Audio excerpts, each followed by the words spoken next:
Hey everyone, David here. Severance is back. The Lorehounds are partnering with Properly Howard to bring you in-depth weekly coverage of Season 2. Join me, John, Anthony, and Steve as we unpack every twist, theory, and revelation. We've created a dedicated feed just for our Severance coverage. Simply search for Severance Lorehounds in your podcast app, or find the direct link in our link tree.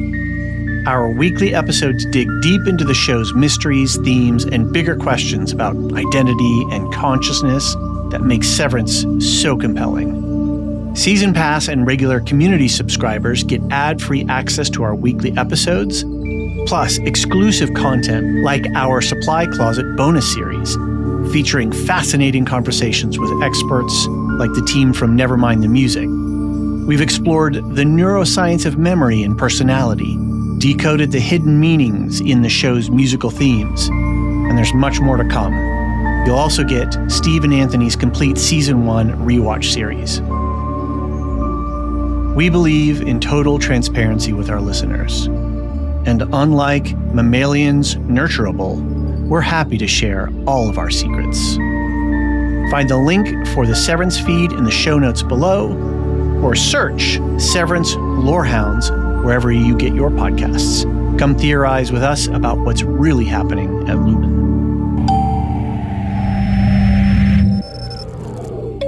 And remember, the episode you think you're about to hear is merely a reflection of the episode that thinks it's about to be heard.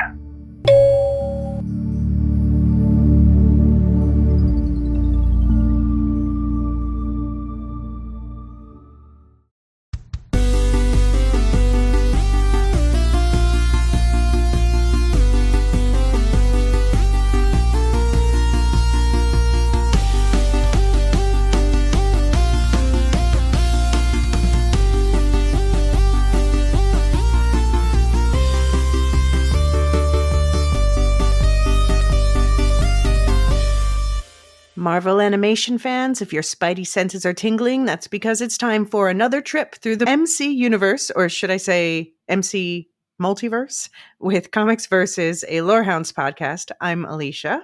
And I'm Jean, and we're finally catching up on that dope-ass first season of your friendly neighborhood Spider-Man on Disney+. We'll start with some quick spoiler-free reactions for those of you considering whether to watch the show, before setting off your Peter Tingle with a spoiler warning to really get into the plot and characters.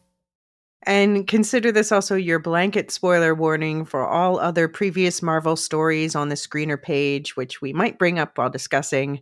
But we're here today to specifically talk about this first season of the new animated series, Your Friendly Neighborhood Spider-Man, it's offering a fresh new origin story for Peter Parker with his whole coterie of allies and antagonists and some other fresh faces from the Marvel canon. But this is it's not set in the main Marvel MCU 616 universe. This is set in an adjacent universe, so it shares some of the same characters and major events with the MCU, but also has a lot of significant differences. And Sean, let's get right into it. What is your spoiler-free, we're going to be spoiler-free till after the break, hot take on this season? I really enjoyed it. And as you know, Elysia, I came into this very skeptical, not wanting another Peter Parker origin story, not wanting another high school drama with Peter, because I feel like we've seen that done so many times, and I'm ready to do something else with the character. But I was shockingly surprised at how much I enjoyed and was enjoying each episode. And to put, the icing on the cake, my 8-year-old really, really enjoyed watching this series. So I wholeheartely approve of this Spider-Man. I can't wait to see more of this universe, more stories that get to be told. And truly, I think they did a great job with the character building in this first season. and I'm really excited to see where they take the story. Yeah. Yeah, this was originally going to be called, was it like Spider-Man freshman year or something like that? And then they were going to have a sophomore year. And the original plan was to do a 4-year high school arc.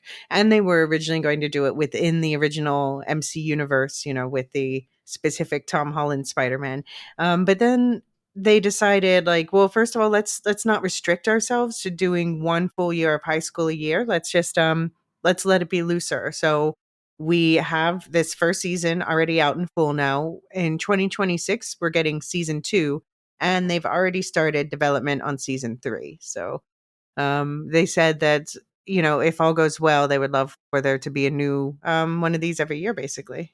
That's really awesome. I think they deserve the second season. See what they can get with it. The third season, the fourth season. I mean, if the team stays intact and they're telling the story in the way that they told this first season, then yeah, keep it going. Yeah. Yeah. The showrunner for this is Jeff Trammell, and I looked into his portfolio of what he's done before, and he has a lot of experience with animation, but mostly like geared younger and not stuff that I've watched myself. So he was kind of an unknown entity, but I think he did a good job. There's a clear vision. There's, it's well paced. Pulls from a lot of different places and combines things well.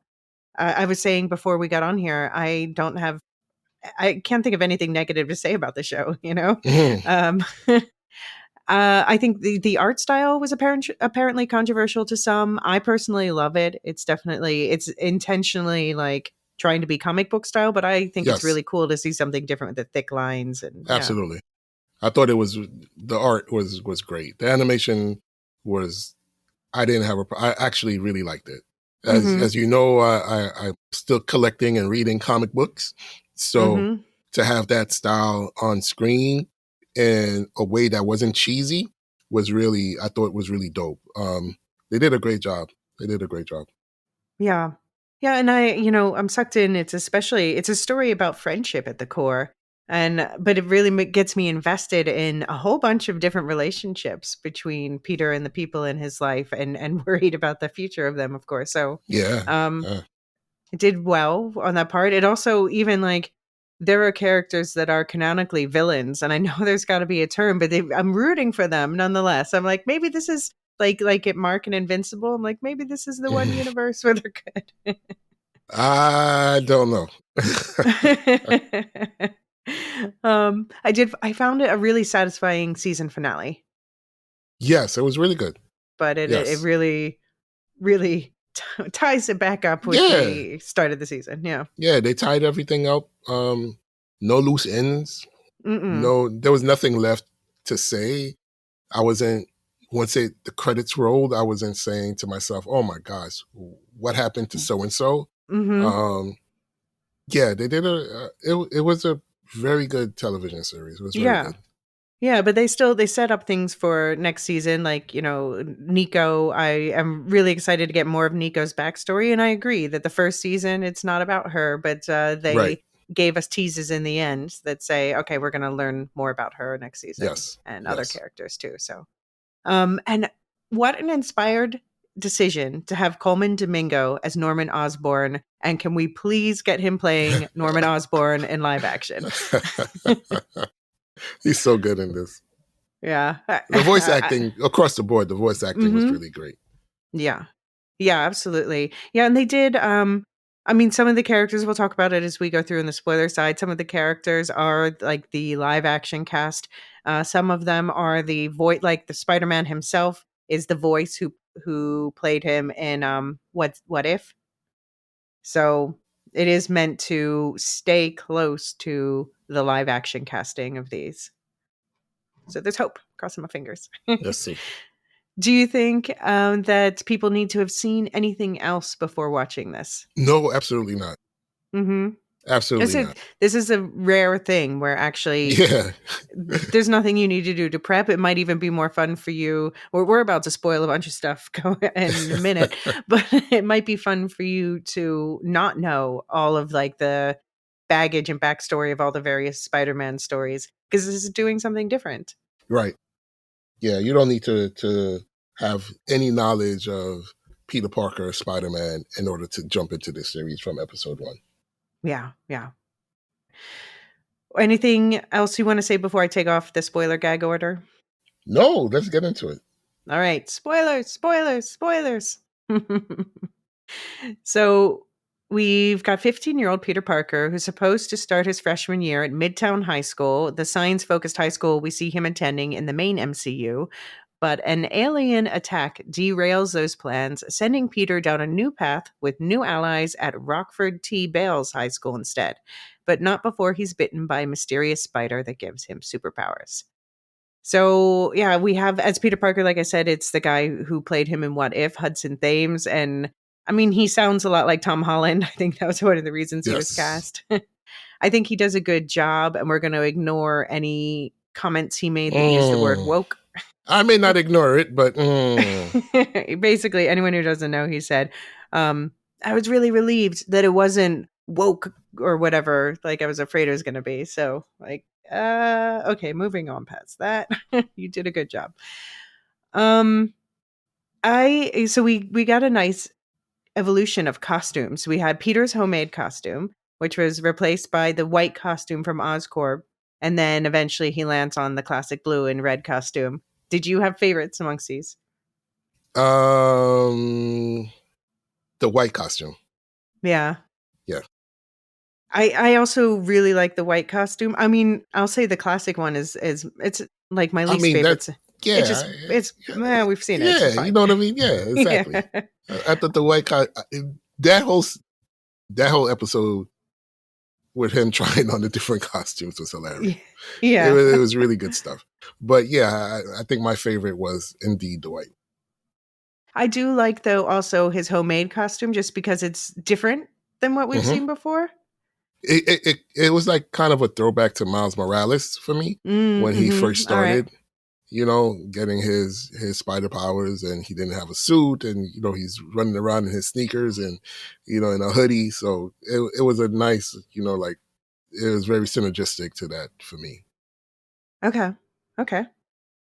And his home life. So it's him and his Aunt May, as it usually is. Dare I say, this is my favorite iteration of May Parker. Really? Yeah, oh. I mean, I guess. Yeah, I mean, I also really like Marissa Tomei, and this is that's clearly what I was about to say. This is clearly based off of Marissa Tomei with the fact that she's a younger, hipper. But I think that Marissa Tomei's Aunt May. No, actually, she's great. Yeah, it's a tie. I just feel like she didn't. Maybe I'm just mad about things that happened to her. Yeah, because I thought she did a great job playing that. Yeah, Aunt May. I just think she should have gotten more. More, absolutely, and I'm still pissed about her death. So, yeah. I mean, it was an effective death. It really hit me, but yeah. Yeah, I'm still pissed about it though. Effective or not, I was just I did not want them to off Aunt May. No, it makes you wonder who's going to die. Because in this version, his Uncle Ben is already dead. Yes. He has to canonically lose someone. This is what's established into the Spider-Verse. No. That's my whole fight against this. He doesn't have to lose someone in order to become who he becomes. It would be cool. Don't have to. It would be cool if this show overlapped with Beyond the Spider-Verse. That would be cool. Because they're definitely addressing those questions in that film, I would say. They were setting that up in the last one. Yeah. Definitely. But yeah, we learn later Peter's father, Richard, is in jail. So although it's kind of implied throughout the series that he's dead, but he's not. He's alive and he's in jail. That's what we learned at the end. But Peter is looking for a father figure throughout. So I wonder if his dad will be the one to die in this version. No, just no death. No death. Why are you trying to off people? No. I'm not. It's Spider-Man canon. No. We don't have to buy into the canon. Oh my gosh. No. Okay. I'm gonna start calling you Miguel. What did you think about the twist that his father's alive and in prison? I thought that was cool because I didn't see it coming. No, I was surprised. I also assumed he had passed away. So I definitely didn't see it coming. I thought that was a nice twist to have like this secret that he doesn't know, that he's, in mourning basically for his family, but his family's still alive. And for whatever reason, they've decided not to tell him, So what did he do to get locked up? And why did they make such a point of him not knowing that his father's locked up? Yeah. Yeah, I mean, because May is like being covert the entire season. Yes. Like it seems like she's working late, but then at the end, it's kind of implied that she's going and visiting To Peter's visit, father. Yeah. I guess his father is her brother. Is that how it goes, or he's Uncle Ben's brother? Or I think he's Uncle Ben's brother. Okay. Yeah. Yeah, and we got Doctor Strange in full time loop mode. We got first of all, I just have to say the look of Doctor Strange. I love that he's like ripped straight off the classic comic pages, even with like the spotted gloves and stuff. Yes. But the one distracting thing is his mustache, which is from the comic. You didn't like the mustache? No, I mean I like that he has it, but it needed to be just like half a centimeter lower because it was distracting me that it was coming straight out of his nostrils. Oh, I didn't. It looked like it was growing out of his nostrils. That's my one. I said no complaints. It's my one complaint. Just half a centimeter lower. Okay. But I like the whole story where he shows up in the opening and he doesn't know who Peter is, and that makes sense, And then he shows up at the end and he still doesn't know who Peter is. But then we find out it's because, of course, as soon as that is Venom, right? The creature that comes through the portal. Yeah, definitely. It's a symbiote. Yeah. So as soon as the symbiote comes through the portal, I was like, oh, it's going to be a time loop. The entire season is a time loop. It was well done. So we have Doctor Strange with the time stone. And so that's why he's like, at first when he was like, I didn't destroy the high school, I thought, oh, was someone impersonating him? And then when I saw the symbiote, I'm like, oh, I see. He just didn't do it yet. Right. But this leads to this whole interesting bootstrap paradox origin bite for Peter, where this. So, okay, what do you think happened with the spider that bit him? Like, the spider got the blood and then went through the time loop and then bit past Peter and turned him into a superhero? I thought the spider was already radioactive when it went through the time loop. Right? Because they were studying it with his blood that they took from him in Oscorp lab. Yes. So that was how, but again, it is which came first or how did it come about? Right. Right. So that's a question that E asked. He said, Papa, I'm trying to understand how the spider was in the future, but then was also in the past. And I said, yeah, man, that's the comics, buddy. That's comics, buddy. With a straight ass face. That's what I said. And I quickly changed the subject. Because trying to go down that rabbit hole with an 8-year-old, oh, goodness gracious. But he picked up on that. Why? But he picked up on it. And, I don't have an answer as to which came first. Yeah. No, I mean, I think the show left us with like, there is no answer. Yeah. Maybe. And then there's also, so that Venom type creature, obviously vanquished at the end, but left behind some goo found by Norman. So that's definitely going to play into season 2. Yeah. We get to see who actually becomes a Venom for that universe. Yeah. So you and I have been talking about the new Daredevil show. We have Charlie Cox here himself playing Daredevil, and he only shows up. I kind of expected more, but I think he was well used and kind of set up for a bigger role next season. He just shows up twice. What did you think about Daredevil in this show? I love the first scene with him and Peter on the rooftop. Mm-hmm. That was really well done. So just the way he moves, the way that they showed his power set was really cool. And you also got a sense of how much of a great hand-to-hand martial artist Daredevil is. Uh-huh.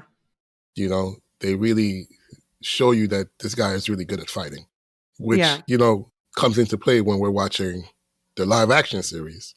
Mm-hmm. You know, like it's not just his heightened senses, but the guy's just really good at fighting, Mm-hmm. you know? So I'm glad that they did that. Yeah.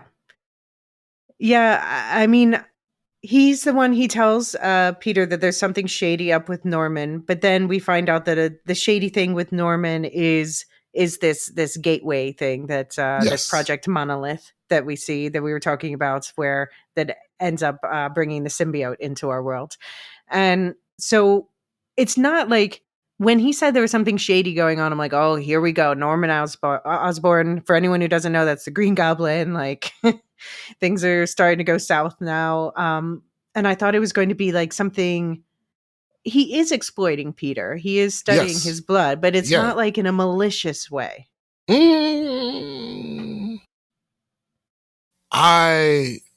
You know, from jump, I don't trust any Norman Osborn in any universe, right? I mean, Right. as soon as that guy walks on screen, I'm like, yeah, okay, bad things will happen. So I don't trust him, right? I think that this Norman Osborn is definitely doing multiple things behind the scenes that we're not even privy to yet.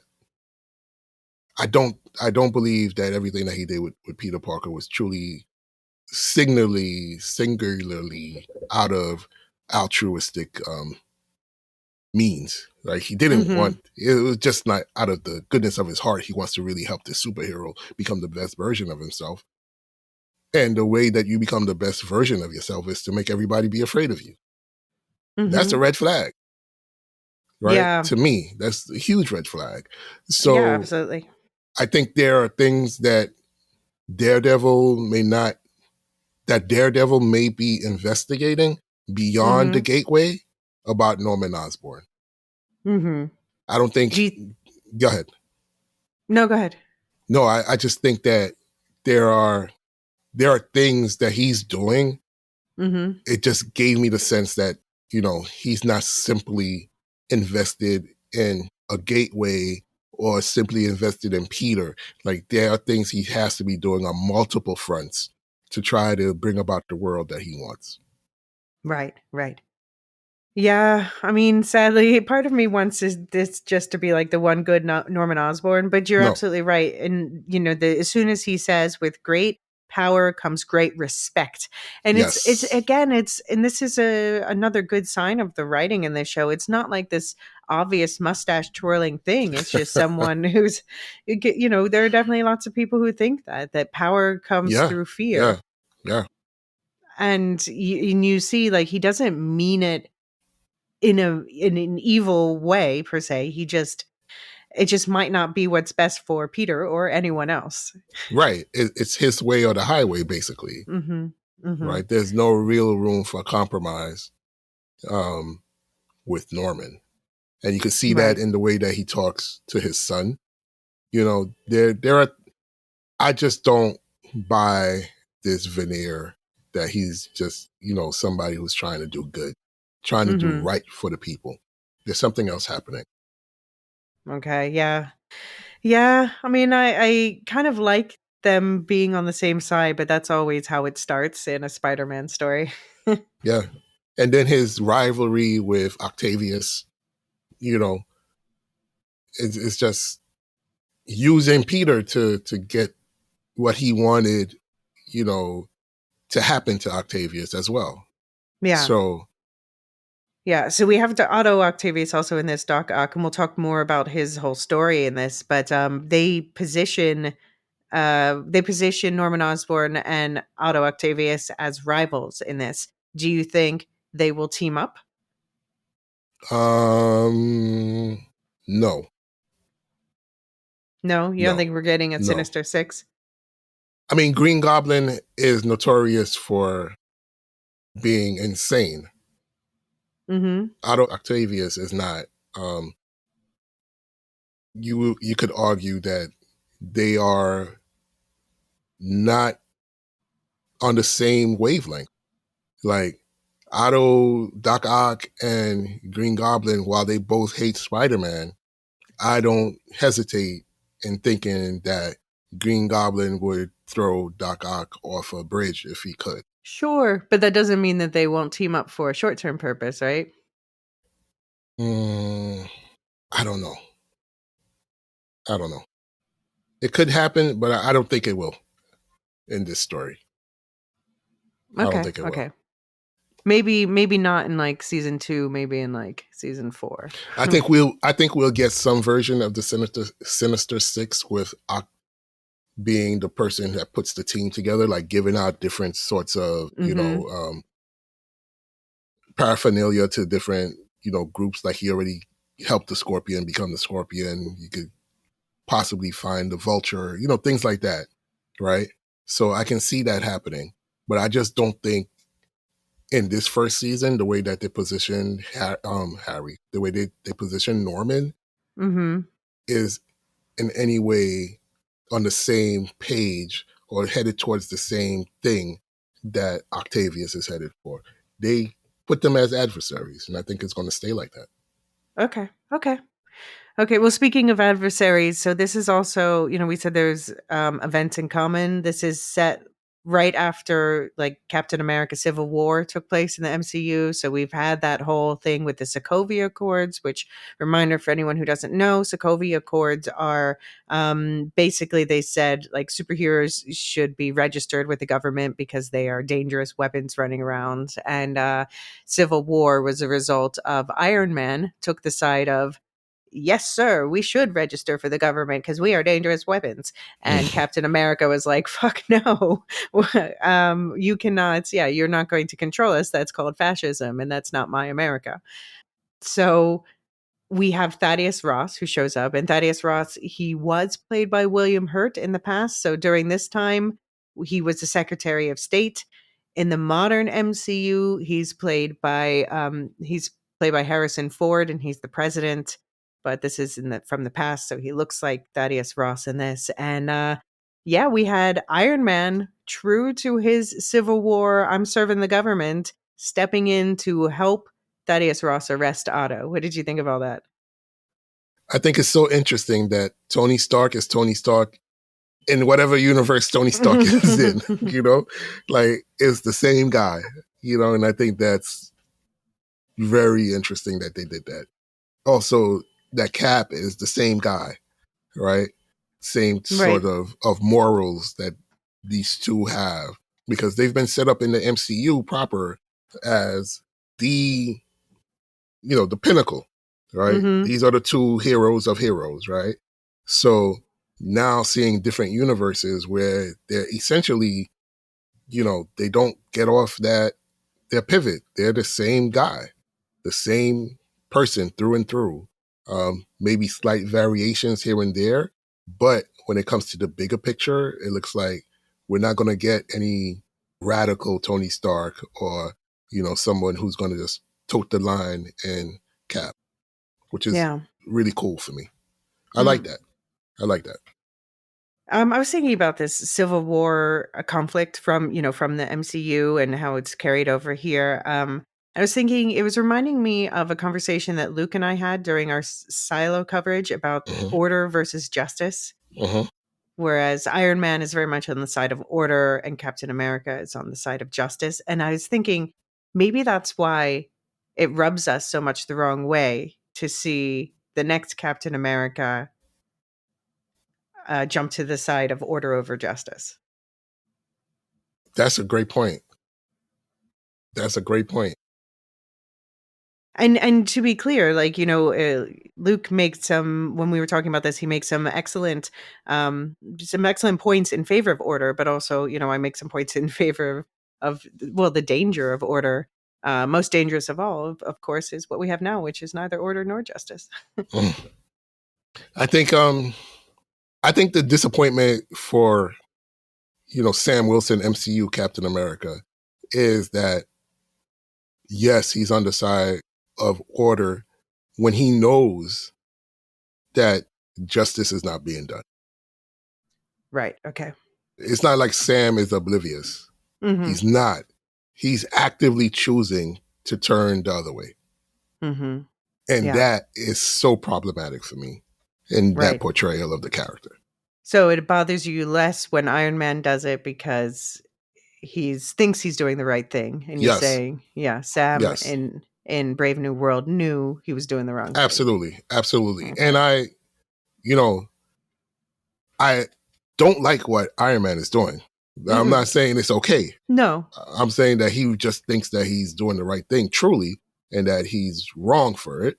Yeah. But Sam is seeing that what he's actively doing is in conflict with what he should be doing. He knows it. Mm-hmm. When he looks at Isaiah, he knows he's wrong in that moment, but still he forces that viewpoint down our throats and down Isaiah's throat. And Right. that is the heinous act for me in that movie. Mm-hmm. No, I'm with you. I'm with you. So with Iron Man in this show, one thing that was like advertised to us as a difference between the Spider-Man story that we experience in the MCU and this version is that instead of Iron Man, he's basically the protege of Norman Osborn at this point. But as we've already discussed, Norman Osborn is likely to go off the deep end at some point. It always happens. It always happens. Maybe not this time. But so the fact that they've introduced Iron Man, do you think that means he'll slot into that role, or do you think it'll be more Doctor Strange instead? Or Daredevil? I hope none of the above.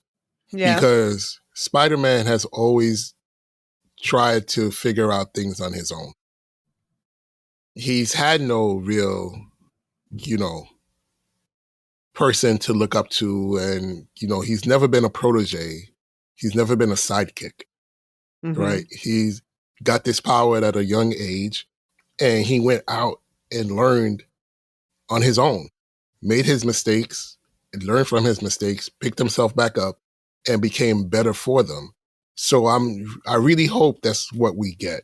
That yes, he has a support network, but when he's as a superhero, I never really liked the idea that he's being, shown the superhero life by these older guys and gals who have been doing this for far longer than he has.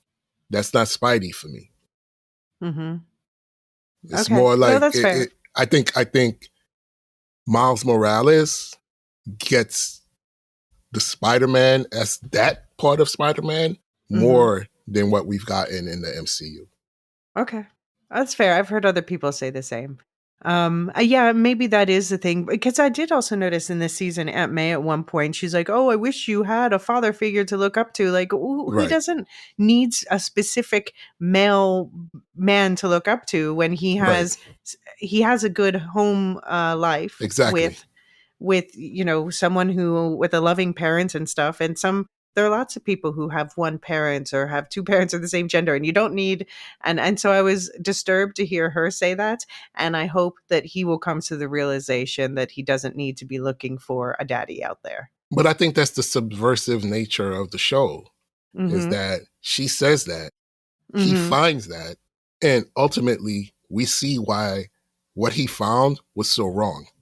You know what I mean? Like, I think he's piecing those things together. Right. Like, I don't need that. I don't need what you're saying. And how often growing up did our folks, if we're blessed enough to have had interaction with our parents or, parently figures, have said one thing that we needed, and we kind of figured out that the thing that they said that we needed maybe is not really what we need. Yeah. Yeah. That's part of growing up, right? So I think they did that intentionally, is what I'm saying. I think so too. Yeah, I agree with you.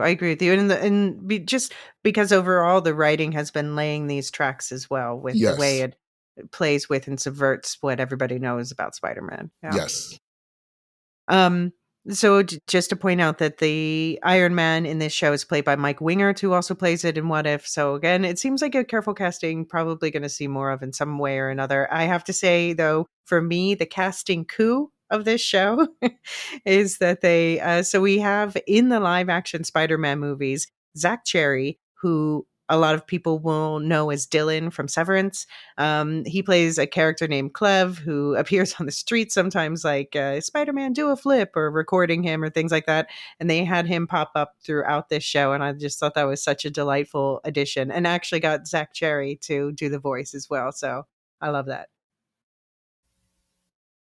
Were you excited about that at all? I think, You're like, eh. No, I mean, I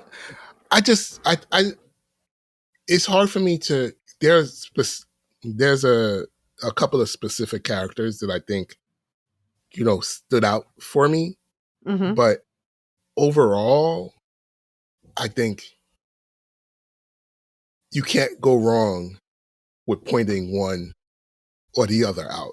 You know what I'm saying? Mm-hmm. Like, so I hear, and I think you're right, but I just think anybody who's watched this show or who will watch this show could come up with a character and they say, oh man, this was so dope casting. They did this so very well. And I don't think I would have an issue with them saying this character was done well. I was being a bit over the top saying it was the casting coup, but I was just happy to see him back. All right, okay. All right, let's take a quick break here. When we get back, we're going to talk about the other people in Spider-Man's life.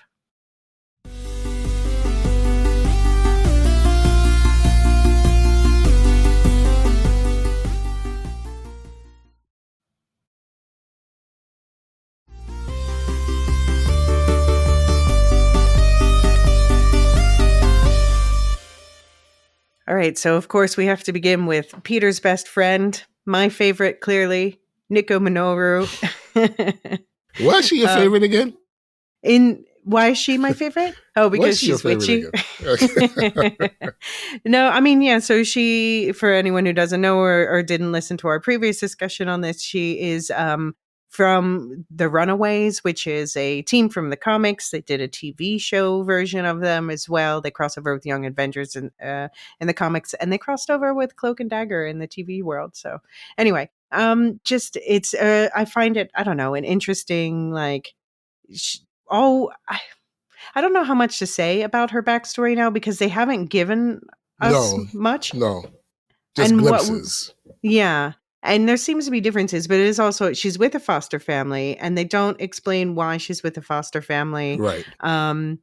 She has this pendant that does things, and the pendant, so in the comics and in the TV show and stuff, she has a staff that's her magical thing. And so it seems like the pendant is a replacement for the staff. But we don't yet know how it works or anything. We just got a tease at the very end of the season that either her mom is in there or she thinks her mom is in there. Right. And that it helps her in certain situations. Like at one point she's drag racing and she has like magically good drag racing powers because the pendant kind of like sparkles. Gives it to her. Right. Yeah. Yeah, I don't know. What were your thoughts on Nico Minoru? I liked her dynamic with Peter. I like this aspect of her. I thought she was, she was not one dimensional. They fleshed out these characters. They showed different sides of everyone, really. So, and how those different sides, interacted with Peter. Mm-hmm. So I thought she was a great addition to this circle of trust for Peter Parker. And yeah, I'm really interested to see what type of power set and how they play off her magical abilities. And what does that mean? Does she become a student of Doctor Strange? Is Doctor Strange aware of her magical abilities? Will he become aware of that? So yeah, I'm definitely ready to see more of Nico. Yeah. Yeah, but I think she was well used this season because she was, she is Peter's best friend. She is the man in the chair, so to speak, although, well, we'll talk about Harry in a minute. But she had her own, her story this season was mostly about Peter, but she did have her own arc within that in Yeah, terms of learning to trust him, even though he was lying to her about his identity for reasons she eventually understood. But yeah, they still gave us teases in the background that like we're getting more, where there's right. clearly something going on with that pendant. There's clearly something going on with her family. Yeah, I think they set that up nicely so that we can delve deeper next season. Right. Yeah. And I actually, this is a new character for me. Yes. The next one is Pearl Pangan, and she's Filipino. She's a childhood babysitter crush of Peter Parker, and apparently she's a more recent comic book character, so I'm not really familiar with her. But she was a fun addition, and so just to set it up at the beginning, we'll talk more about Lonnie later, but she has a boyfriend at the beginning called Lonnie. What did you think of Pearl? I wasn't sure where she fit into the scheme of things in the beginning, and yeah, she was fine. She's not my favorite character in the series. I thought they want to give Peter obviously a love interest and things like that to play off on, and make things awkward in high school. So, but I wasn't sure how much are they the same age? Is she significantly older? She was the babysitter, but they're in the same class. There were things that I questioned when watching their relationship on screen. Well, I thought, because I also assumed that Lonnie was older than him. I just thought that Peter was like in a more advanced science class because he's science guy. Because he's super That was smart. my assumption. Yeah. But yeah, I feel like she was the one. She grew on me as the season went on, and I liked how I would say that too. I agree with that. Yeah. And Nico had a crush on her along with Peter at the beginning. So they were kind of like ribbing each other about her. But then it seemed like she and Nico were actually going to start having a friendship by the end. But it does feel like out of all the characters, she's the one that was most a plot device so far. Yeah. Yeah, that's great. I was searching for that word and you hit it. So thank you.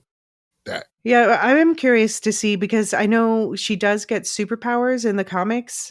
So she's called Wave in the comics. So that's obviously something that's coming. I guess you in one season of television you can't like flesh out everyone, but she was the one that was most flat and just kind of there for Peter to fawn over or to like be like, Lonnie, what's going on with you, Lonnie? Yeah. Uh-huh. But yeah, then Peter, he's got this triple act of balancing school, he's now that he's got his spider powers, he's taken up superheroing before and after school, and his internship at Oscorp. And so we talked about Norman Osborn, played by Coleman Domingo, and Norman, obviously head of Oscorp, and his son is kind of like the pampered prince of this empire, Harry Osborn. And so we meet Harry. Peter saves him on the streets, and then they end up becoming besties. And Harry finds out who he is, and Harry calls himself Peter's dude at the desk. So, what did you think of Harry Osborn? If you didn't like Dr. Strange's mustache, I didn't like Harry's hair. Okay. I didn't like his hairstyle. That's my only quibble. I hated his hairstyle. Okay. I thought he was a very cool addition. I like that, he's super rich, pampered, and again, there's a lot more depth to him than that, And I think they showed that the relationship between him and his father is a little strained, is a little tense. And he's also looking for what Peter's looking for, acceptance in some ways, right? And it looks like they're forming a good team, which Harry doesn't seem like he had that before. Right. Yeah. Yeah, he doesn't seem like he knows how to be a good friend at first. No, at all. Yeah. And he's learning, and I like that aspect of the character. I like the dynamic that the three of them have, actually. Nico, Harry, and Peter. Yeah, so I want to get into that, but just real quick question. You didn't like Harry's hair. Did you like Norman's hair? Yes, I did. Because I kept thinking, I want to see Coleman Domingo in live action with that hairstyle. That would be awesome. That would be cool. That would be cool as fuck. I would like that. And the suits and yeah. Yes. But yeah, so Harry and Nico, they just seem like, because Nico starts, she's like, Oscorp is the worst. They're the evil empire, and then here's the prince of the evil empire. And so Peter wants them to get along because he's like, you're both my best friends. So by the transitive property of best friendship, you must be each other's best friends. And it's not going, it's like got fits and starts. Like at one point, this was Harry. Oh, Harry. At one point, he sees Nico has tarot cards and he's like, oh yeah, I'm really into that stuff. And so he's like, can I get a reading? And she gives him one. And then he is just being so disrespectful. And he's like, well, I just like it as an accessory. I'm like, Harry, that was the one time I really wanted to slap him. But then right after that, he spills Peter's secret because she's like, I know everything. He's like, everything? You don't know everything. So, yeah, I and then that drag race we referred to earlier is kind of where they start coming back together. So I really like where the two of them ended. Like we haven't seen them yet together as the trio and whether there are new weird dynamics. Because obviously, I was to say Tom, obviously Peter and Nico were fighting. So yeah, they made up, but how is this like new threesome going to be? But I'm looking forward to seeing the three of them together next season. Yeah. And I think it's good storytelling because for me, having them try to figure out their relationship without Peter makes sense. Yeah, exactly. It just makes sense. More balanced. Yeah. Yeah. Reminds me of something else from the Wheel of Time. Sorry, I'm stuck in that. Man. Wow. Those first 3 episodes, boy, jeez Louise. They threw everything. It's intense. It's an intense start to season 3 for anyone who hasn't watched the Wheel of Time season 3 yet. And I say man and geez Louise, like with all the good intentions when I'm talking about Wheel of Time. Yeah. Amazing. Right out of the gate this season, just explosive amazing action. Yeah. So his internship, Oscorp, he's got 3 other interns he's working with. One is Asha of Wakanda. I have the least to say about her, but it's fun. There's a Wakandan there. I don't know. Is she a character in the comics or is she made up for this? I don't know. She's just there to bring the Wakandan angle. And there were times that she didn't sound, from the Wakandan? African continent. Like she sounded almost like, from. She's been living in the U.S. Her accent comes. It was just weird. She's code switching. Yeah. I don't know if she's code switching. That ain't code switching. I don't know what that. Okay. Nah, I don't know. It just sounded weird. Like at times she would have this, really pronounced, Wakandan accent, and then I'm like, "Are you from the motherland? Like, what's happening here?" I don't think you're from the motherland. I think you're op. I don't know what's going on. We also got Jean Foucault, who at the end of the season we find out is also a superhero named Finesse, and she's working with Daredevil. I was surprised by that. Yes, I was. I was thrown by that. I did not see that coming. That was. We saw her sneaking nice. around in the building once, but then I kind of forgot about it, and then that's how he's getting the intel. Exactly. That's how DT's getting the intel. So yeah, and then the other one is the biggest name for comic book nerds, Amadeus Cho. So he's the only one who stays with Oscorp at the end, and I just thought like they drew him really well. And I looked up the actor who played like everyone. I was just out of curiosity. I was wondering who could play them in live action. And this is one of the ones that definitely works in live action because he's got that perfectly smug smile that just like turns up at the corners of the mouth where you just like want to punch him and kiss him. Like he's, I think, yeah. How much do we want to say about Cho? He's, in the comics, he's one of the top 5 smartest people in the Marvel comics, right? So I'm interested to see if he's there for the reasons he states that he's there for. Is there something else going on with Amadeus? Right. Well, you mean, does he want more for himself than just a job at Oscorp? Is he working for something other than this internship? Yes. Yeah. And I think I can say that he's going to be working with technology that has gamma radiation. Exactly. And he becomes, I can say it, right? He becomes we said spoilers. Yeah, he becomes a Hulk Yeah. in the comics, so yeah. Yeah. But what did you think of him as a character in this season? I liked it. I thought it was well done. Because in some comics, Amadeus is an asshole. Yeah. Because he's so smart. Right. Yeah. I mean, you can be smart without being a pompous prick, but not him. No, I know. But this guy, he's been written that way at times. Yeah. So I totally bought into it. So I'm like, yeah, this makes sense. Yeah. No, he's like smug in an amusing way, but also like, oh, I just want to hit you a little bit. Exactly. And so they all have their supervisors, and then but the two supervisors that really matter is Bentley Whitman. He oversees the intern program, and very unwillingly and we know he's eventually going to become a villain called the Wizard. Right.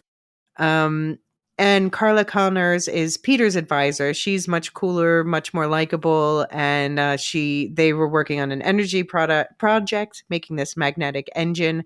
And I guess we should say she is missing part of one arm. Yes.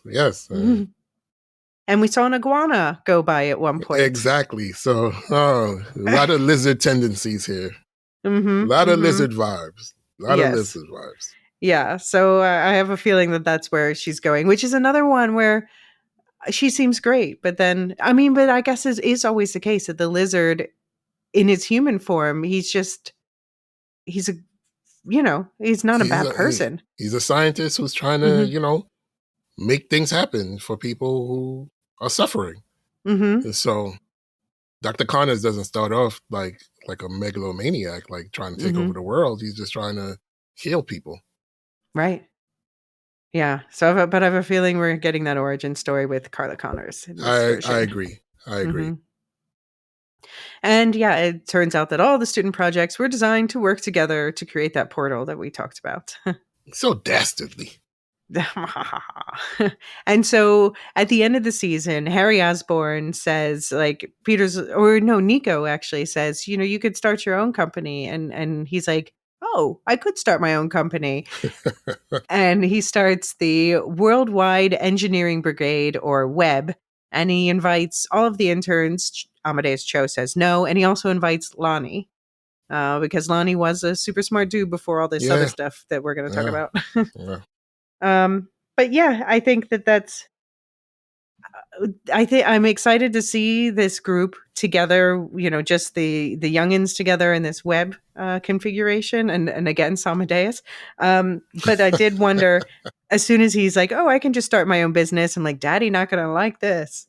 You never know. Maybe he will like it. Maybe he will want his son to, take more risk and more ownership over his life. Okay. All right. He's not the Green Goblin yet. He's not the Green Goblin yet. This is true. Right. This is true. So he hasn't taken the serum yet. So I'm going to hold off. Once he takes the serum, then all bets are off. But then I'm also always looking like what's going to push him over the edge. I think it's going to be the symbiote. Yeah, you think the symbiote could attach to him? It's possible. But I think more likely is that the symbiote attaches to someone else, and he takes what they've been working on with Peter's blood in order to try to be the superhero that he believes that the world deserves. And once he does that, that's what fractures his mind. Okay. All right. I could see that. All right. Well, speaking of Lonnie, so Lonnie, aka Tombstone, he ends up his brother Andre, his little brother, ends up getting himself involved in this 110th Street gang, and Lonnie says like, "No, I'm not letting you do this." So he takes their place in the gang. And Big Donovan, the leader, in order to really lock Lonnie in, he's like, go get me this food order over there and, say my name real loud. And so Lonnie gets threatened by another gang called the Scorpions. And so when he comes back to Big Donovan with the food and he says like, hey, these Scorpion people were after me. And Big Donovan's like, yeah, good. Now they know you're one of us. You have to stay with us if you want your family to be safe. Damn, Big Donovan. Yeah. That sucks. So messed up, man. Yeah. So messed up. But that's how the hood gets you. That's how the hood gets you. They say you'll be safe with us, and before you know it, you're running around, shooting and doing all types of things that you never thought you'd be doing. Yeah. So I thought that was very well done. Showed how Big Donovan preys on young people and impressionable people who are, in not great situations, and how it's so you can be so easily maneuvered into becoming something that you didn't start off as. Lonnie honestly is my favorite character in the series. Okay. Because of the series or coming in? No, because of the series. Okay. Because of the series. I just love how they portrayed him. He wasn't a dumb jock, he was smart. He surprised Peter. Right. And, I have so many people that I've met have been underestimated because of the way that they look. Right. And it was nice to have that shown. Right. He was just really, I think he possibly is the most fleshed out character in the series for me. Okay. Because he had this trajectory of where you thought he was going and how it veered off and how it ended.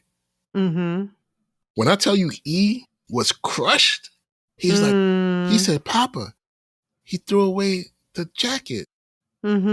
He's gonna do the bad things all the time. I'm like, yeah. Yeah. And I'm like, yeah. And he was like, that's not right. Why would he do that?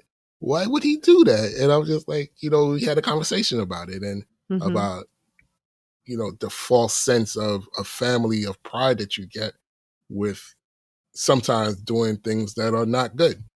Right. And it was amazing to watch an 8-year-old mind throughout the season, see from where Lonnie started and watch the progression to where it ended at the end of the season, to have that, like, oh, wow, why is he doing this? Oh, no, why they made him do this?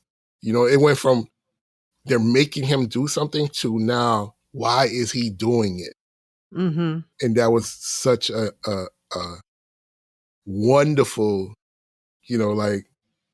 and very telling and poignant moment for me when E made those connections. And this is part of why I really love this series, is because sharing it with E was just like, wow, this really hit him and made him ask questions that he hasn't asked before. Because he's not in that type of situation, you know what I mean? So yeah. I mean, that's the best thing a series like this can do, is generate conversation at home like that. Yeah. So I'm very appreciative of this series for pushing those boundaries, because they could have played it safe. They could have made Lonnie a dumb jock, you know what I mean? And a kid who was bullying others and stuff like that. But they didn't. And he started off in one place that was very hopeful, and it ended in a place where you're very scared for him of what he's becoming. Yeah, because I mean, it started with, he was like the big football hero at school, but still a nice guy and a smart guy who, was also into school. But then he had to give up on the football thing because he was pressured to be in this gang. But then I think he started to find that same camaraderie in the gang and Absolutely. that same sense of pride that he used to have in football. So then at that point, he's completely 100% one of them, because that's now Yes. where he's getting all of that feelings of fulfillment from. Yes. Yes. Mm-hmm. Yeah. And we also see at the end of the season, we get, so he's given the name Tombstone because he like bodies someone or something. Yes. But we start to see his superhero origin at the end of this season, where he's exposed to a mysterious gas, as per usual for Marvel. And we start to see, so then he's like becomes super strong, and it seems like kind of impervious. And but then we start to see that his hands have some chalky elements, like his skin is starting to turn like this chalky white color. Yeah. In the comics, he's albino. So I guess this is how they're making that shift. Mm-hmm. It's tied to his powers. Yeah, I Yeah. guess. Yeah. Yeah.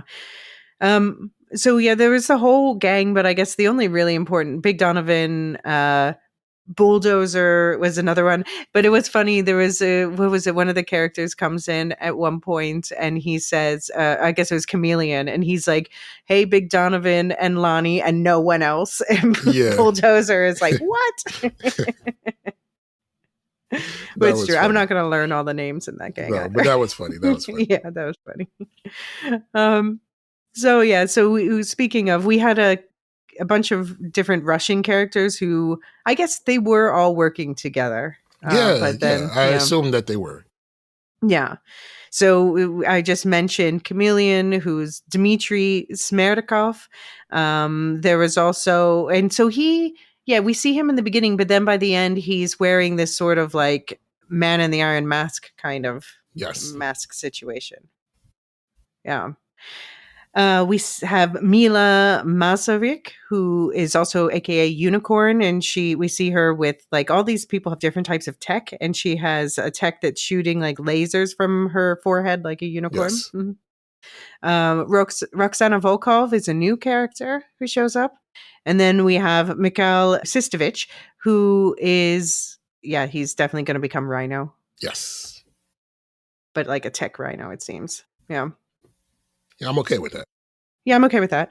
We see them working together, but then also at one point, so they end up in jail, and some of them end up in jail, and so then they're trying to help them escape prison, but then Peter, he actually he saves, like, because Mila is going to get one of her own killed because she was using him as bait for Peter, and then Peter saves that guy from getting killed. So then when Mila tries to kill Peter, Mikhail, the Rhino guy, he steps in and says, "No, don't kill him." But then Peter says, like, "Okay, well, thanks for not killing me, but you're going back to jail." And then Mikhail's like, "Oh, I swear revenge on you, Peter Parker." So we're getting Rhino motivations there.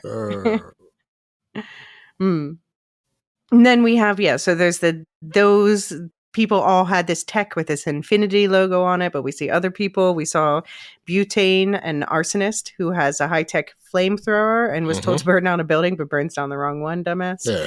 Oh, gosh.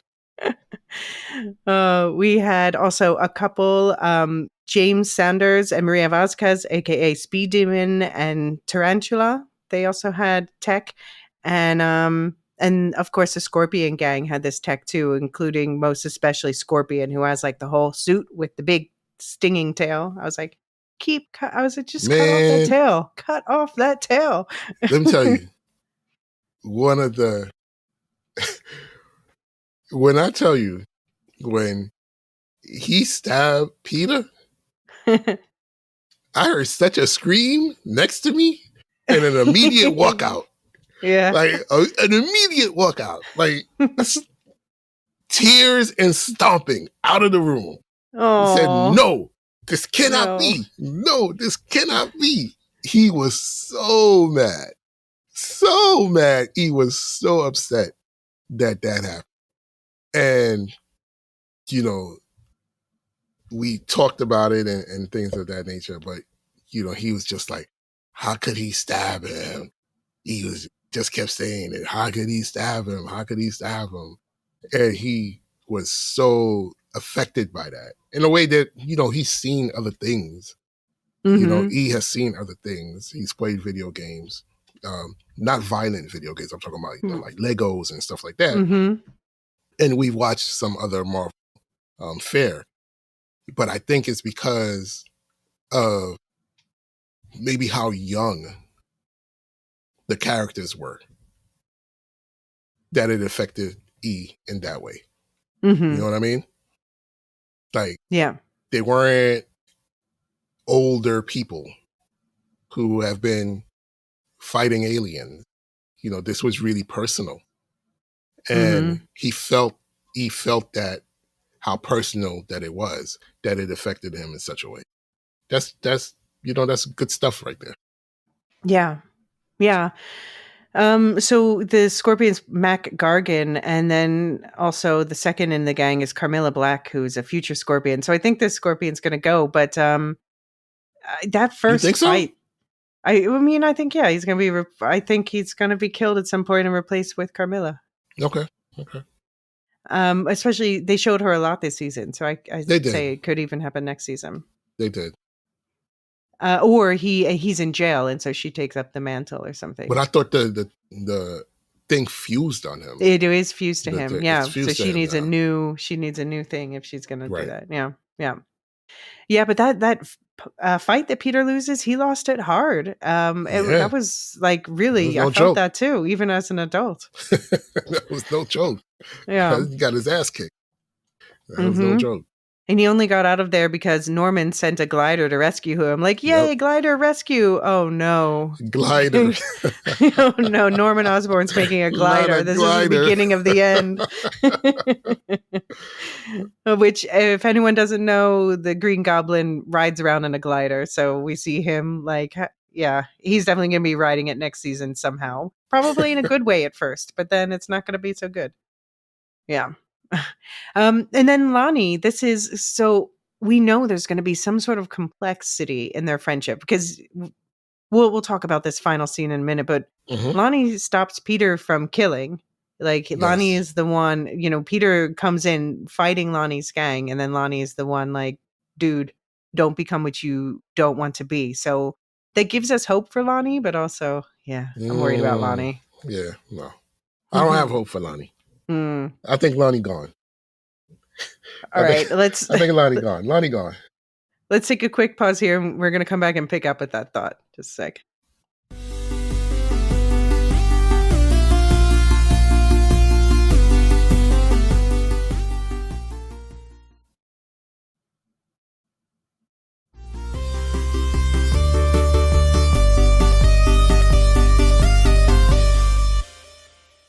All right, so you said you think Lonnie's gone. Yes. I mean, I did wonder, like, do you think that this was the first and the last time that they're fighting side by side, Peter and Lonnie? No. I don't Do you think it's they'll fight side by side again? Yes, I do. I do think that. But I think that the Lonnie that we've come to know and root for, I think that Lonnie is gone. And I think it's going to play out, in steps where finally he's just like, F this. You're messing up with what I'm trying to, with what I got going on, Peter. I can't let you do that no more. Yeah. I do like that the nuance and layers that they show. So, for instance, what happens that leads to them fighting side by side is that Norman visits Octavius in prison because, again, Thaddeus Ross, with Iron Man's help, arrested Otto Octavius and Doc Ock, and we see him designing his arms to go on his back. And so Norman's like, oh, by the way, all of your technology, your gamma radiation infinity technology, it all belongs to me now. And so we're going to transfer it all to my new building. And Lonnie's gang, the 110th Street gang, they hear about this transfer and they're like, we're going to hijack the truck and take this technology for ourselves so that we have an advantage over the Scorpions. So Peter shows up to stop this hijacking, having no idea that Lonnie will be there, and then being completely surprised by that. And then the Scorpion gang jumps in. So then suddenly Peter and Lonnie are fighting. He's Peter's fighting alongside members of the gang that he was just fighting against in order Right. to fight against the worst threat in the other gang. Right. So I like that. It leaves a lot of, I think in this world we might see a lot of teaming up like that, where people are like, well, I don't like what you're doing, but what that other person's doing is worse. So let's go get them together. Right. I can see that. And I can see, like you said, Lonnie and Peter teaming up, especially now that Lonnie has powers. Mm-hmm. I definitely could see them teaming up, but I just think that his criminal activities will slowly and surely start to become the main thing for him. Yeah. I mean, yeah, the comic books tell us, right? So, Yeah. I mean, I hate to see it. I hope, I mean, I I know, think me too. I think this show will keep even though we'll see him drift down the darker and darker path, I think we will continually, this is a character we'll see do the right thing in key moments, because he's the one who stopped Peter and says, I think at some point Peter might return the favor where he's like, Lonnie, is this who you want to be? Do you want to kill this person? And maybe Lonnie, that's a breaking point where Lonnie says, I'm going to do it. I'm going to do the bad thing. Oh, you're so hopeful. You're such an optimist. I mean, Spider-Man canon allows no optimism. Exactly, which is why I don't understand this optimism from you now. I don't know. I think, yeah, that this show is established that they will approach all these characters with nuance, even when they turn bad. Yeah. I'm interested to see how Lonnie does going forward. Very interested. Like I said, this is my favorite character show. So I'm really invested. Yeah. And the fact that he's going to join this web team that Harry Osborn's setting up gives me hope that that's going to tether him to the right side of things, quote unquote, for longer. Okay. That's going to be, because he's lost the football team and he's no longer, this star at school that he used to be. So maybe, well, he's a star on the streets, though. That's what I'm saying. But he can be a star on at the science crew. If he's like doing well there and he feels a kinship there, then maybe that could keep him on the straight and narrow longer. Okay.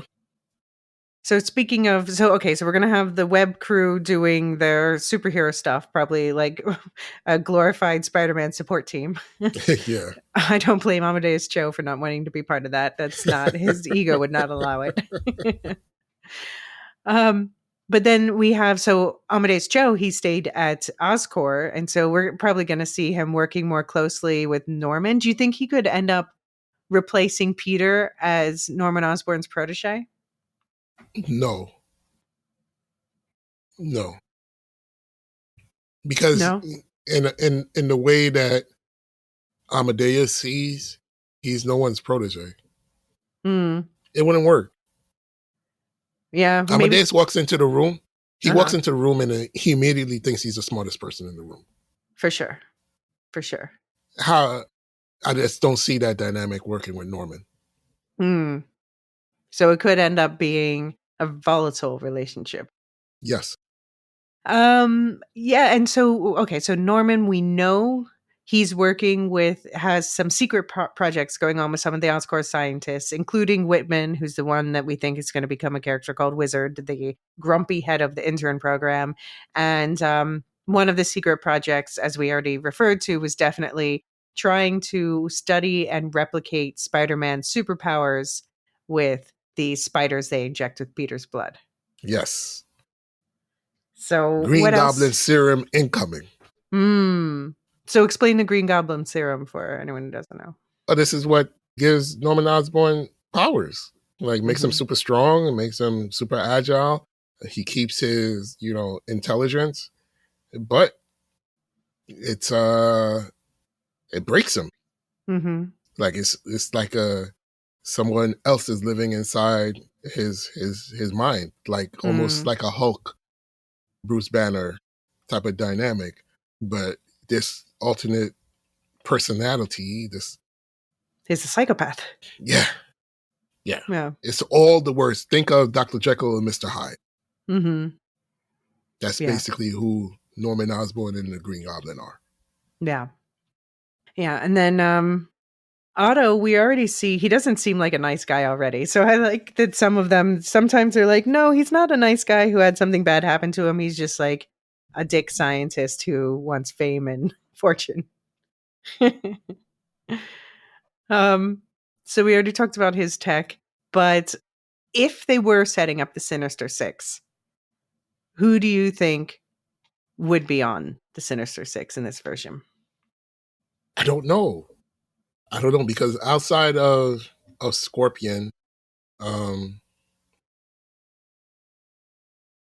yeah, we have teased. yeah, we have Rhino, we have Scorpion, Um, Ock, of course, we have Ock. mm-hmm. Connors is Lizard. Who's Sandman? I don't know. We haven't seen. Maybe Sandman would have to be a new character. I don't think we've Right. seen. We haven't seen that. We haven't seen Electro. No, but I mean, they might just do a different configuration with like Right. Rhino, Maybe. obviously. Yeah. But I can see those characters getting together. Mm-hmm. Definitely. Between Ock, Rhino, Scorpion, to try to take down Spider-Man. I can see that happen. Yeah. Who are there any characters that you hope will be introduced next season? No. No, none. No. I'm not speculating. I'm not speculating. Okay. It's not out of not wanting to see someone. I just want to see where they take the story. Okay. You know what I mean? I want to see where they take the story because I had no expectation going into this season. Mm-hmm. I really didn't. I didn't read up about the season. I didn't. I had really zero knowledge other than it's going to be year one type of Spider-Man. And I want to keep that same veil over my eyes for season 2 because I was so pleasantly surprised. Okay. That I want to keep. I don't want to set up an expectation for something and it's not there and I'm like, damn, No, yeah, fair. Who are you looking forward to seeing? Well, I know for a fact that we are getting Gwen Stacy in season 2, so I'm looking forward to that. That will be interesting to see because I'm not like I did not buy into this whole him crushing on Pearl thing. I'm like that's right. It was weird. It wasn't. Yeah. Yeah, it feels weird. Yeah, maybe because she was his babysitter also, and also just like the Lonnie of it all. I'm like, no, I'm not buying into that. So I would rather see someone like Gwen Stacy for him. Okay. I would love for them to pull in more of the Runaways stuff. I mean, I don't know that they want to or should do that much with that in this show because that's like a whole other story. But they brought Nico Minoru into it, so they must be planning on addressing that somehow. Why is she in a foster home? And for anyone who doesn't know, she's her parents. So she thinks her mom's in the amulet, but her mom was kind of like evil in canon in a way. Yeah. Although there's redemption arcs, but yeah. Totally sacrificing children evil. That's what the Runaways were. They were a group of kids that found out that their parents were all villains. Mm-hmm. And so they teamed up. Sacrificing people in the basement. Yeah. You know what I'm saying? That's what their parents were doing. Yeah, cult to maintain power. So they were out and out villains. So their kids all kind of like ran away together, hence the name, and started their own superhero group. Yeah. So I don't know, like, how much can or will they pull in from that? Will they pull in other Runaways characters from that? I don't know. That would be interesting. That would be interesting. So I'll say that Nico's canonically bisexual. So she definitely was crushing on Pearl. But did you also get some vibes with her and Harry at the end? I did. Yes. I wouldn't hate that. But more on Harry's end than Nico's. Okay. Could be. Yeah, no, I wouldn't hate that. Pearl, I want more from Pearl. I honestly would rather see her with Nico than Peter. Lonnie or Peter? Yeah. I mean, Lonnie, I guess it's over. As soon as like the girlfriend character becomes no, what are you doing? Tell me things. I'm like, ugh, end it, walk away. I'm curious about this. I don't know. I might have to like go read a Wave comic about Pearl's Yeah, I don't know superhero much about character. her. I don't know much No, about her. no, I'm curious. So yeah, apparently she has like water powers. She's like a Yeah. waterbender, to put it in Avatar terms. It's a waterbender. That's hilarious. Did they say, was she a swimmer in this? No, she should I be. don't It feels remember. like she needed more of her own story, so I'm looking forward to that. Yeah. Yeah. They definitely made a point that she's Filipino as she is in the comic. So anyway, so yeah, I'm looking forward to that. I mean, I loved how they brought in. Oh, I heard a rumor somewhere that maybe Ned will show up, which I wonder. So Ned is Oh, the okay. bestie in MCU, but in the comics he becomes Hobgoblin. So I wonder if that will play a role. I would love just like even random, like bring in Ghost Rider, bring in Mysterio, Yeah, It's I mean, animation. You can do it bring in all. Ghost Rider. Yeah. Yeah. Add Ghost Rider to everything. It's like chocolate. It's You're like not slick chocolate. over here. Everything's better with a Ghost Rider in it. Uh, Uh, well, okay. Any final thoughts on season 1 and or your hopes for season 2? no, just I recommend it for folks to watch.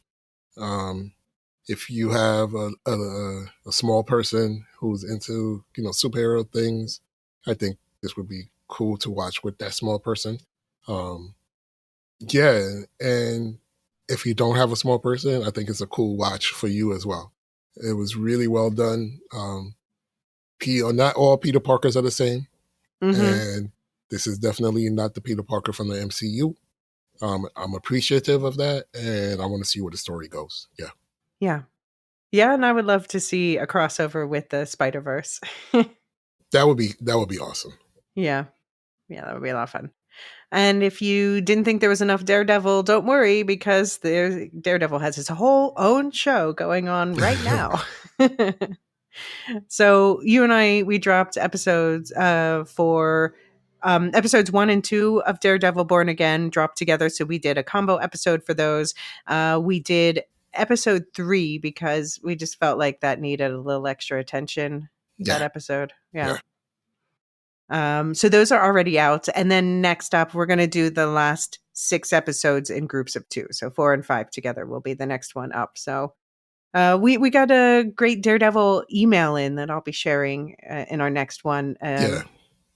But yeah, basically, someone saying to us that they were not as getting us into the season, and we helped them appreciate it more. So. Yeah, that was so wonderful to read, and very thankful that folks feel that way about what we do. So yeah.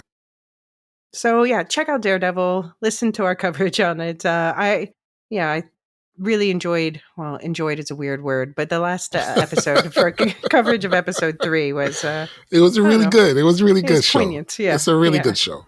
Yeah, So. yeah.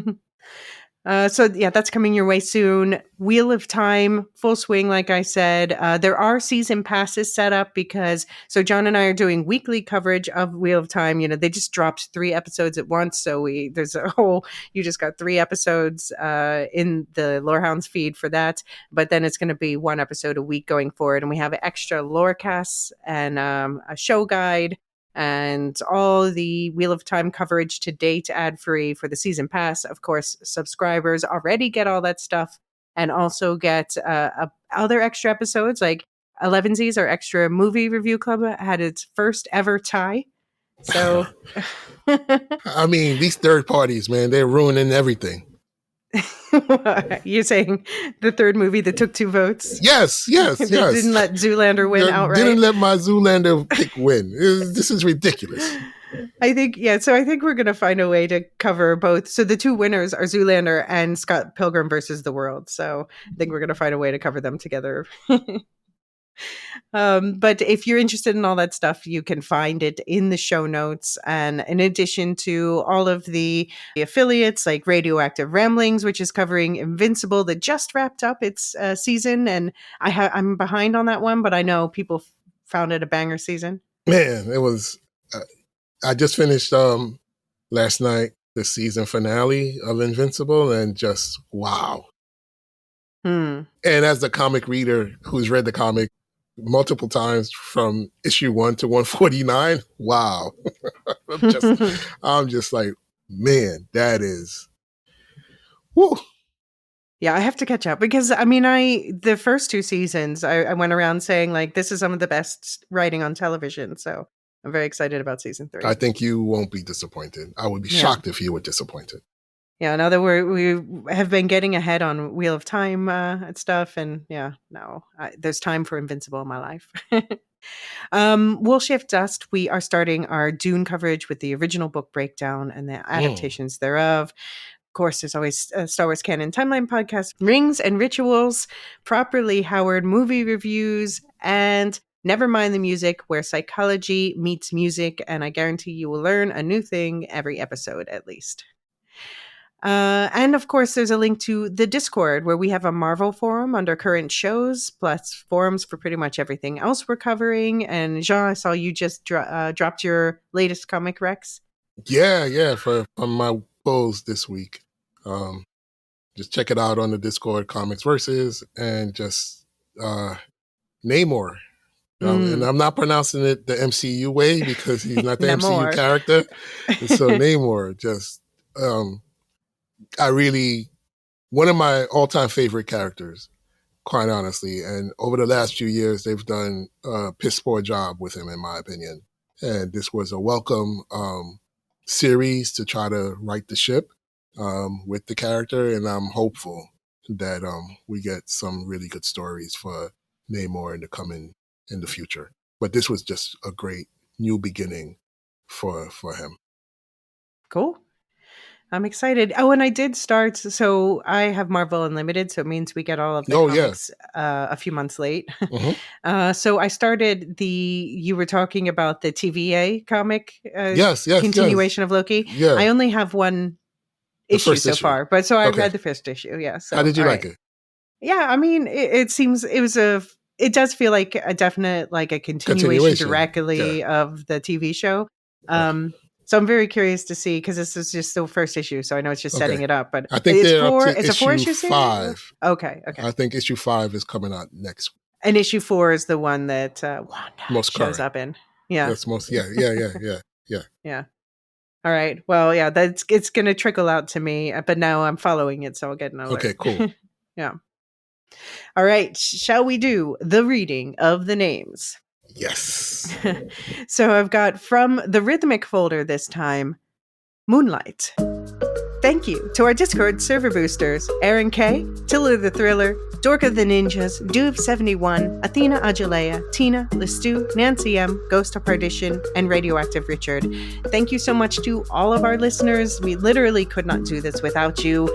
Thank you especially to our subscribers, and most of all to our lore masters, our highest tier of subscribers. That is Samartian, Michael G, Michelle E, Brian P, SC, Peter OH, Bettina W, Adam S, Nancy M, Duve71, Brian 8063, Frederick H, Sarah L, Gareth C, Matthew M, Sarah M, DJ Miwa, Andra B, Kwang Yu, Jedi Bob, Nathan T, Alex V, Sub-Zero, Aaron K, Dally V, Mothership 61, Gnarls, Kathy W, Listu, Jeffrey B, Elysia U, Neil F, Ben B, Scott F, Stephen N, Julia F, Carly S, Ilmariel, and always last, Adrienne. And if you enjoyed this, then please share it with anyone else who you think is a fan of Spider-Man, a fan of Marvel in general. Ratings and reviews wherever you're listening are also hugely helpful to us. Any final words, Jean? Yeah, I got 2 things to say. First of all, Moonlight, that's a bop. That's a certified bop right there. We need to run that back because that's a bop. And number 2, Feige. You already know what I'm going to say, brother. Damson Idris is Black Panther. He is T'Challa. The Lorehounds podcast is produced and published by the Lorehounds.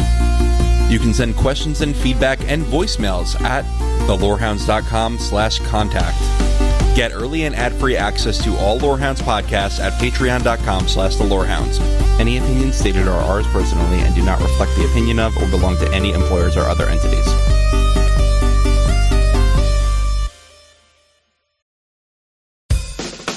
Think of a song you really love. Don't you want to know why you love it so much? Well, we can't answer that. No, but we can deep dive into it anyway. Unless we get too sidetracked. We're the Nevermind the Music podcast. One musician and one psychologist talking about iconic songs, the musical tricks that blow our minds, and what they show us about our minds. Join us each week as we pick apart everything from TLC to Weezer, and from Billie Eilish to Bruno Mars, with plenty of distractions in between.